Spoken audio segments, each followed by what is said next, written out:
السلام عليكم ورحمة الله وبركاته. اللهم صل وسلم وبارك عليك يا حبيبي يا شفيعي يا رسول الله.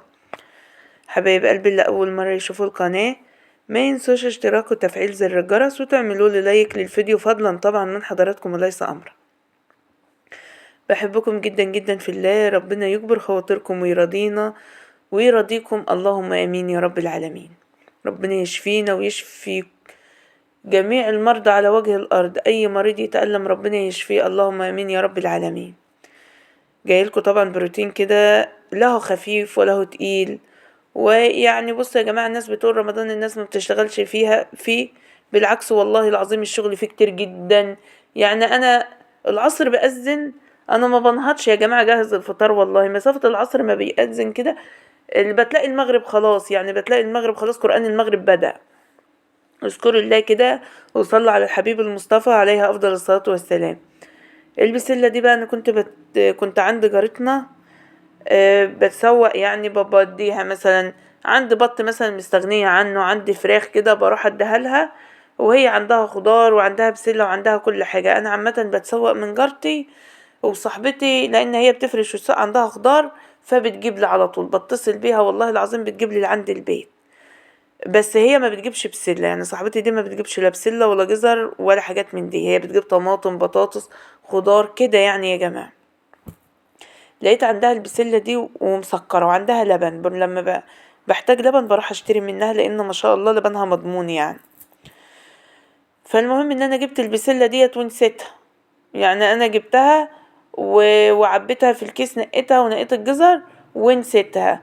تقوم هي بقى تاخدها، انا ما كنتش دفعت حقها لان انا اصلا نسيتها، ان حطيتها جنبها كده وكان في لبن جاي لها، فجبت منها لبن وما اعرفش ايه شوية حاجات، وقمت نسيت البسلة. اتصلت بينا وانا في الطريق، اتصلت بحماته وكده، قالت لها ايه انتوا نسيتوا البسلة واصلا ما دخلتش في الحساب، احنا كنا وصلنا اصلا، ما ينفعش ان احنا نرجع يا جماعة، وكانت بنت عليها درس في اليوم ده، فما ينفعش ان انا ارجع تاني يعني. فلقيتها تاني يوم الصبح والله العظيم يا جماعة، لقيتها بعتلي البسلة والجزر، فقلت خلاص بقى نقوم نعملهم. نفصص البسلة كده ونخرط عليها الجزر كده ونفرزها زي ما حضراتكم شايفين.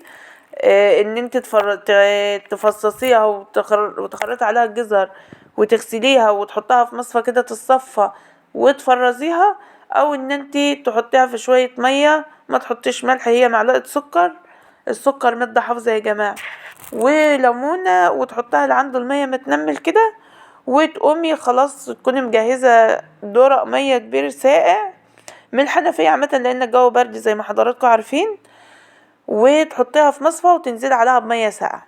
دي الاتنين، يعني انا معتمدة الطريقتين جمال جدا بصراحة، يعني ما شاء الله. طبعا كان عنده الحصر دي مش نظيفة فغسلتها برضو، اتغسلت على بيات. ولما جيت برضو زي ما حضراتكم شايفين كده، قمت طلعت بقى انشرها لان الجو كان شمس وانا عايزة اقلبهم لان انا محتاجاهم يعني ضروري. نشرتهم كده على السطوح. لسه السجاد ما غسلناهوش يا جماعة، عايزين نغسل بقى السجاد للعيد، كل سنة وحضراتكم طيبين. و... والسطوح طبعا، يعني الحاجات اللي بنعوز نبيعها خردة كده، ربابيكيا يعني يا جماعة، ازايز فاضية، اطباق بلاستيك مكسورة بنحطها فوق السطح لعند ما عم السيد اللي احنا بنبيع له يجي يعني. خلصت طبعا وفرشت الحصر، ودول اهم حاجة، وعملت البسلة برضو. وقمت قلت بقى لما ادخل على الشقة ابدأ ان انا انضف فيها كده. صاصة بقى عمال قلت له يا نصر مسك المصحف، فانا مش هنهض، ولو جريت عليه ممكن يحدفه في الارض. هتقولي لي ما اعرفش هو عيل يا جماعة، اي عيل كده يعني، هو ابني ده هو بالذات يعني في ايده اي حاجة لو انا جريت عليه بقوم حادفها في الارض. فقلت له ده قرآن ربنا، فقام بايس وحطه على السرير كده زي ما حضراتكم شايفين. بدأت ان انا اشيل في الملايات، واغسل، واللهم صل على محمد وعلى ال محمد. ومسحت البلكونه برضو الاول، وقمت مطلعه فيها البطاطين. الولاد بقى في اليوم ده كانوا راحوا المدرسه لان بادئين في التقييمات. تقييمات بادئه عندنا من يوم الاحد هتنتهي يوم 27/3. العيال والله ما هي قادره تروح ولا تيجي، بس هنعمل ايه يعني هنعمل ايه، الحمد لله ربنا يبارك فيهم يا رب. ويحميهم اللهم امين يا رب العالمين. كده بقى والشمس طالعة، يعني ان قلتلكوا صيفي الجو مطر يا جماعة، وانا حاطة البطاطين ما نهضتش طبعا، بقيت يا دوبك الم في البطاطين، اجري كده والم في البطاطين. كنت لسه هفرش السراير بس قلت اهم حاجة ان انا الم البطاطين من الشتاء. لميتهم وطبقتهم زي ما حضراتكم شايفين كده، اخدتهم بقى. وعلى فكرة يعني احنا كده هنبيت الليلة يا جماعة، مش هفرش السراير بصراحة، هحط دفاية كده على المراتب كده وهنبيت الليلة. مش ما قدرتش بصراحة يعني. معلش يا جماعة كده اعذروني، تعرفين ان انا قايمة من دور التعب. طبعا كان عندي شوية طماطم كويسين كده محترمين. انتوا عارفين ان الطماطم سعرها رخيص جدا اليومين دول، يعني القفص بيبقى 23 كيلو ب50 جنيه وب60 جنيه، واحسن قفص النهاردة ما بيجيبش 70 جنيه. دي طبعا فلفل احمر انا كنت مطبخاه، اللي معايا في القناة من زمان عارف ان انا ما بستغناش عن الفلفل الاحمر المطبخ ده. اولا انا ما بستعملش الفلفل الاحمر البودر ده اطلاقا، يعني انا ما بحبوش اطلاقا ولا بدخله بيتي. يعني انا جبته مرة او اتنين قسما بالله يا جماعة سبته لعند ما رميت، ما بعرفش اطبخ بيه ولا احطه، لان بحسه كله ان هو الوان صناعية عبارة عن لون برميه في الاكل. انما انا بجيب الفلفل الاحمر او بجيب الشطة، بجيب لي اتنين الشطة ديت، بقوم جايباها مطبخاها وعاملاها برطمان لوحده، يبقى اسمه ايه ديت اللي هي الشطة الحراقة. اما الفلفل الاحمر بجيب الفلفل الرومي ده بيبقى موجود في يعني ايام مش موجود على طول يا جماعة، وبجيبه وبطبخه وبيبقى زي العسل زي ما حضراتكم شايفين كده.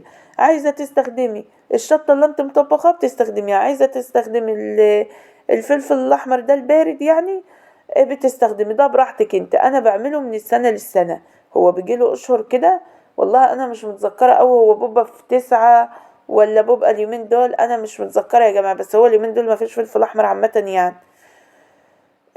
بجيب كمية كبيرة وبقوم اطبخها، بتتعبني صحيح يومين بالطباخ الفلفل الاحمر على يومين، والله العظيم يا جماعة. يعني انا لما بجيبه واغسله، في ناس بتقول ما بتغسلوش، يا جماعة انا بغسله تحت الحنفية.